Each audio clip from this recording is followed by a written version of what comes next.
வணக்கம். இன்றைய முக்கிய செய்திகள்.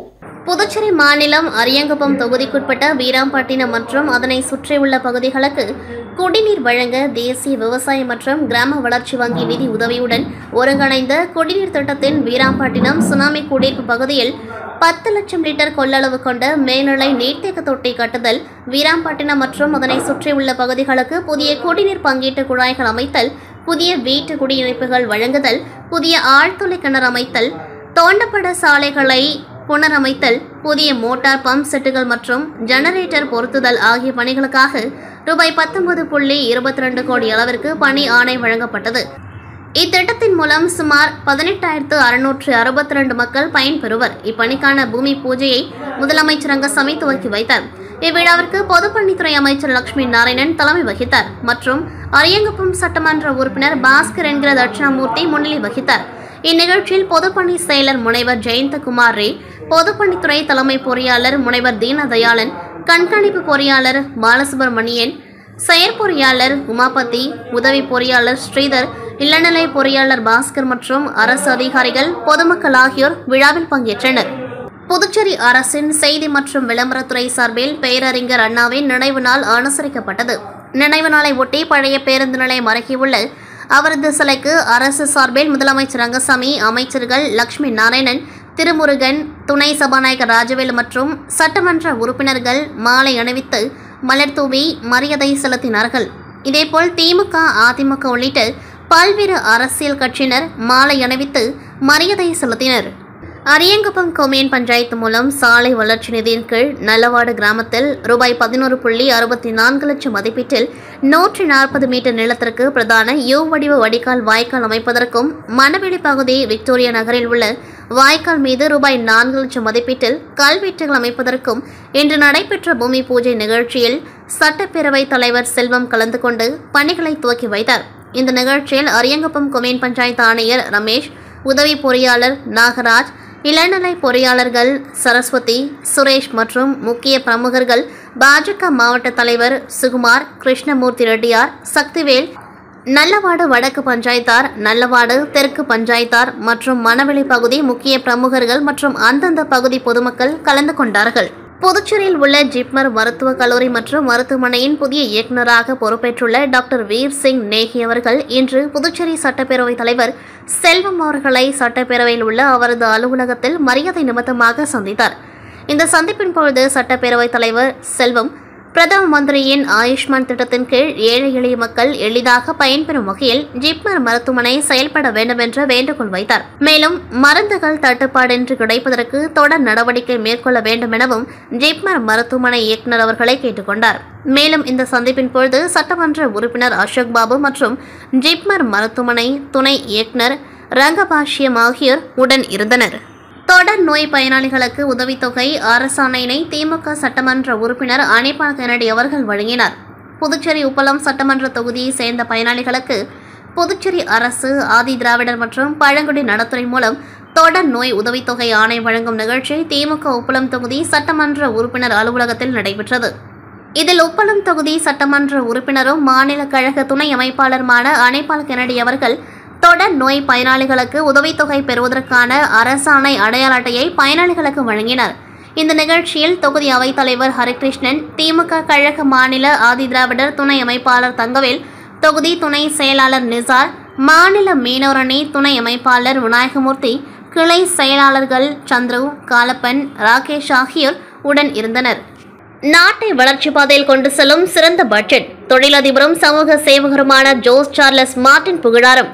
பட்ஜெட்டில் 36 மருந்துகளுக்கு சுங்கவரி முழுமையாக ரத்து, புற்றுநோய் மருந்துகளுக்கு வரி சலுகை, ஆணுமின் திட்டங்களுக்கு 20,000 கோடி பட்ஜெட்டில் ஒதுக்கீடு, சுகாதாரத்துறைக்கான நிதி அதிகரிப்பு, ராணுவத்திற்கு 6.81 லட்சம் கோடி நிதி ஒதுக்கீடு பாராட்டுக்குரியது. மருத்துவ படிப்பில் கூடுதலாக 75,000 இடங்கள் கிடைக்க பட்ஜெட்டில் திட்டம் போடப்பட்டுள்ளது. விவசாய கடன் அட்டை வரம்பு உயர்த்தப்பட்டுள்ளது. நாடு முழுவதும் வேளாண் உற்பத்தியை அதிகரிக்க பட்ஜெட்டில் திட்டம் போடப்பட்டுள்ளது. 12 லட்சம் வரை வரி விலக்கு, நடுத்தர வர்க்கத்தினருக்கு சேமிப்பு உருவாக்க வழிவகுத்துள்ளது. நடுத்தர வருவாய் மக்களின் வரியை குறைக்கும் வகையில் ஆண்டுக்கு 12 லட்சம் ரூபாய் வரை வருமானம் ஈட்டவும் வரி செலுத்த தேவையில்லை. இதுபோன்ற சிறப்பான திட்டங்களை மத்தியில் ஆளும் மோடி அரசின் அமைச்சர் நிர்மலா சீதாராமன் வாசித்த பட்ஜெட்டானது நாடு முழுவதும் சிறப்பான வரவேற்பை பெற்றுள்ளது. சிறு குறு தொழில் புரிவோர் நலன் கருதி வருவாய் பட்ஜெட் சிறந்த பட்ஜெட் என்று சமூக சேவகரும் தொழிலதிபருமான ஜோஸ் சார்லஸ் மார்டின் தெரிவித்துள்ளார்.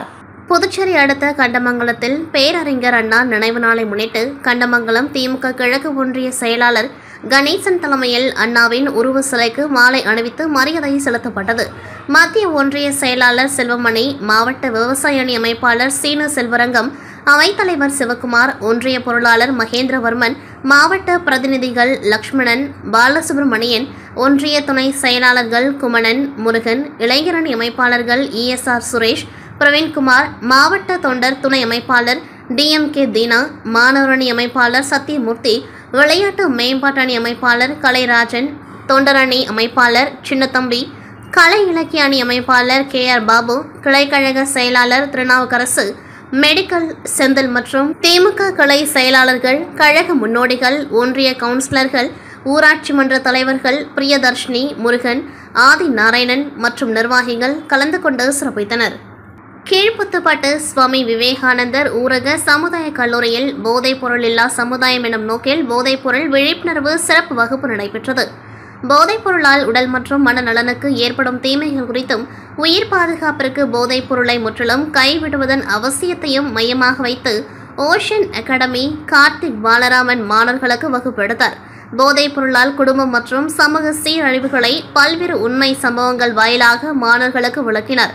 குறிப்பாக சிகரெட், மதுபானம் மற்றும் போதைப் பொருட்கள் வாழ்வை சீரழிப்பதை கிரிக்கெட் வீரர் வினோத் காம்ப்ளியை முன்னிலைப்படுத்தி மாணவர்களுக்கு விழிப்புணர்வை ஏற்படுத்தினர்.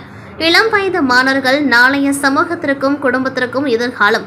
எனவே அவர்கள் போதைப் பொருட்கள் உபயோகிப்பதை தடுத்து விழிப்புணர்வு ஏற்படுத்திட சுவாமி விவேகானந்தர் ஊரக சமுதாய கல்லூரி நிர்வாகம் இச்சிறப்பு வகுப்பை ஏற்பாடு செய்திருந்தது. இச்சிறப்பு வகுப்பை விவேகானந்தர் ஊரக சமுதாய கல்லூரியுடன் சரணா சமூக மேம்பாட்டு நிறுவனம் இணைந்து ஏற்பாடு செய்திருந்தது. இந்த சிறப்பு வகுப்பில் சரணா சமூக மேம்பாட்டு நிறுவனத்தின் skill development program manager Anbazhagan பங்கேற்று சிறப்பித்தார். பல்வேறு பிரிவுகளில் தொழிற்கல்வி பயிலும் மாணவர்கள் இச்சிறப்பை மிகுந்த அக்கறையுடன் பங்கேற்றனர். மாணவர்களின் பல்வேறு சந்தேகங்களுக்கு உடனுக்குடன் பதிலளித்து தனது சொந்த அனுபவத்தையும் பகிர்ந்து கொண்ட கார்த்திக் பலராமன் அவர்களுக்கு கல்லூரி சார்பில் நினைவு பரிசு வழங்கி இச்சிறப்பு வகுப்பு இனிதே நிறைவுற்றது. புதுச்சேரி ரெட்டியார்பாளையம் பகுதியில் புனித அந்திரேயா ஆலயம் உள்ளது. பேராலயத்தின் 280ஆம் ஆண்டு பெருவிழா கடந்த மாதம் 24ஆம் தேதி துவங்கி நடைபெற்று வரும் நிலையில் விழாவின் முக்கிய நிகழ்ச்சியான காணிக்கை மாதா திருவிழா வெகு விமர்சையாக நடைபெற்றது. முன்னதாக சிறப்பு திருப்பலி நடைபெற்றதைத் தொடர்ந்து அலங்கரிக்கப்பட்ட தேரில் குழந்தை இயேசுவை சுமந்திருந்த மேரி மாதாவின் சொரூபம் வைக்கப்பட்டது. தொடர்ந்து நடைபெற்ற ஆடம்பர தேர் பவனியில் திரளான கிறிஸ்தவர்கள் கலந்து கொண்டு பிரார்த்தனை செய்தனர். நடிகர் விஜய் தமிழக வெற்றிக் கழகம் தொடங்கி ஓராண்டு நிறைவு பெற்று 2ஆம் ஆண்டு அடியெடுத்து வைப்பதை ஒட்டி தமிழகம் மற்றும் புதுச்சேரி முழுவதும் தொண்டர்கள் வெகு விமர்சையாக கொண்டாடி வருகின்றனர். பல்வேறு இடங்களில் நலத்திட்ட உதவிகளும் வழங்கி வருகின்றனர். காரைக்காலில் வடக்கு தொகுதி சார்பாக மாவட்டத்தில் பல்வேறு பகுதியிலிருந்து வந்து 200க்கும் மேற்பட்ட தமிழக வெற்றிக் கழக தொண்டர்கள் காரைக்கால் புதிய பேருந்து நிலையத்திலிருந்து இருசக்கர பேரணியை துவங்கினர். பேரணியில் கட்சி கொடி கையில் ஏந்தியவாறு தளபதி வாழ்க என்று கோஷங்களிட்டு இளைஞர்கள் பங்கேற்றனர். தளபதி விஜய் என்று கோஷங்களிட்டு சென்ற இளைஞர்களை சாலையில் இருபுறமும் சென்ற பொதுமக்கள் ஆர்வமுடன் கண்டு சென்றனர். காரைக்கால் தமிழக எல்லையில் காரைக்கால் கோட்டுச்சேரி சரக போலீசார் வாகன சோதனையில் ஈடுபட்டிருந்தனர். அப்பொழுது சந்தேகத்திற்கிடமான வகையில் இருசக்கர வாகனம் ஓட்டி வந்த ஒருவரை விசாரித்த பொழுது அவர் முன்னுக்கு பின் முரணாக பேசியுள்ளார்.